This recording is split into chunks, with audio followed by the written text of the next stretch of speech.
আসসালামু আলাইকুম, সবাইকে শুভেচ্ছা জানাচ্ছি। মাসুম মাহবুব দেখছেন ওপেন দ্য ইউটিউব চ্যানেল এবং মাসুম মাহবুব ফেসবুক পেজ। ইরান ইতিমধ্যে হরমুজ প্রণালীতে তাদের নৌ মহড়া শুরু করেছে। ইরান বলেছিল এই হরমুজ প্রণালী ইরানে আক্রমণ হলে বন্ধ করে দেবে, তাই ইরানের নৌবাহিনী হরমুজ প্রণালীতে তাদের ডেস্ট্রয়ার লাইফ কি বলবো মানে তাদের যে গোলাগুলি যেটাকে আমরা বলি যে ফায়ারিং স্টার্ট করে দিয়েছে এবং আমেরিকাকে বলছে যে তোমরা হরমুজ প্রণালীর ধারে কাছে এসো না, আমরা এই ট্রেনিং বা দুঃখিত আমরা এই মহড়াতে আমাদের নৌবাহিনীর শক্তিমত্তা পৃথিবীকে দেখাতে চাই। অর্থাৎ এই যুদ্ধের আগে এই ব্যবস্থাটি ইরান শত্রুকে বোঝাবার জন্য করছে যে তোমরা দেখো আমরা কি করতে পারি, আমাদের শক্তি কতটুকু আছে।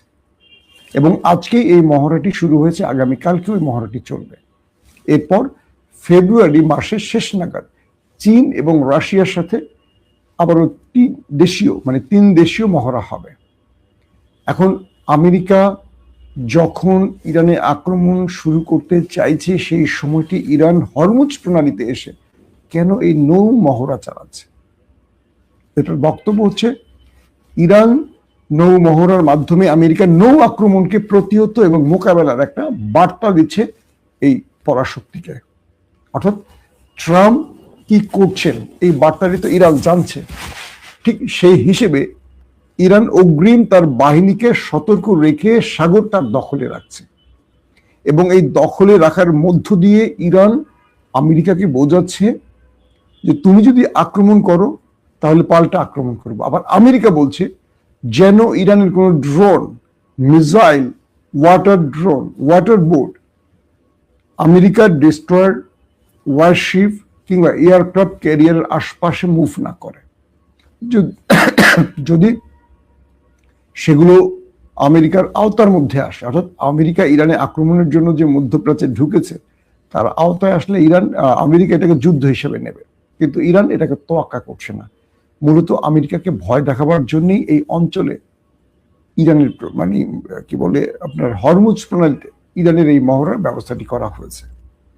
তারপরের যে গুরুত্বপূর্ণ খবর, ইরান ইতিমধ্যে মিশরের সাথে ব্যাক চ্যানেলে যোগাযোগ করছে এবং মিশর সহ আরো ইরানের প্রতিবেশী যে রাষ্ট্রগুলো আছে তাদেরকে এটা বোঝাবার চেষ্টা করছে যে পশ্চিমাদের কোনো মুসলিম রাষ্ট্র ইরানে আক্রমণের যেন অনুমতি না দেয়। মিশর শুধু নয়, ওমান, বাহরাইন, সৌদি আরব, আরব আমিরাত, কাতার, কুয়েত, তারপর জর্দান সহ আরো বহু দেশের সাথে ব্যাক চ্যানেলে আলোচনা চলছে। তারপরও বলা হচ্ছে কাতার এবং সৌদি আরব আমেরিকার সাথে যোগাযোগ করে ইরানকে আমেরিকার বার্তা দিচ্ছে, আবার ইরানের বার্তাগুলো পৌঁছে দিচ্ছে মার্কিন প্রশাসনের কাছে। প্রশ্ন উঠতে পারে, মিস্টার ট্রাম্প যুদ্ধের প্রস্তুতি নিচ্ছেন আবার ইরানের সাথে ব্যাক চ্যানেলে যোগাযোগ করছেন কেন? ট্রাম্প কি সত্যিকার অর্থে যুদ্ধ চাইছেন এই মুহূর্তে, নাকি ট্রাম্প ইসরায়েলের চাপে এই যুদ্ধটি করতে চাইছেন? এরকম অনেক প্রশ্ন এখন আসছে সামনের দিকে। ইরানকে ভয় পাওয়ানোর জন্য আমেরিকার যা খুশি আমেরিকা তা করছে, কিন্তু ইরান তো আসলে ভয় পাচ্ছে না।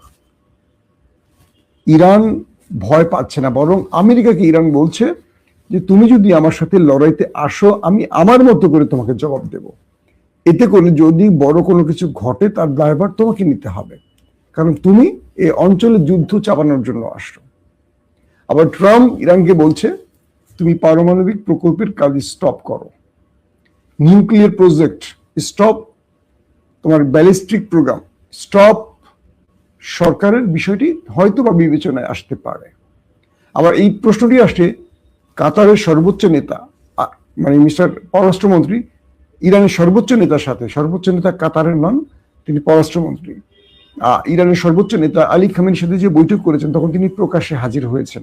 এটা কিভাবে সম্ভব? তিনি তো চলে গেছেন গোপনে। না, আলী খামেনি তার মৃত্যুকে পরোয়া করছেন না, তিনি হাজির হচ্ছেন, বিশ্বকে তার বার্তা দিচ্ছেন এবং ব্যাক চ্যানেলে তিনি আলোচনা শুরু করেছেন। আজ কালকের মধ্যে হয়তোবা বরফ গলতে পারে অথবা বড় কিছু ঘটতে পারে। প্রত্যেকে ভালো থাকবেন। আল্লাহ হাফিজ।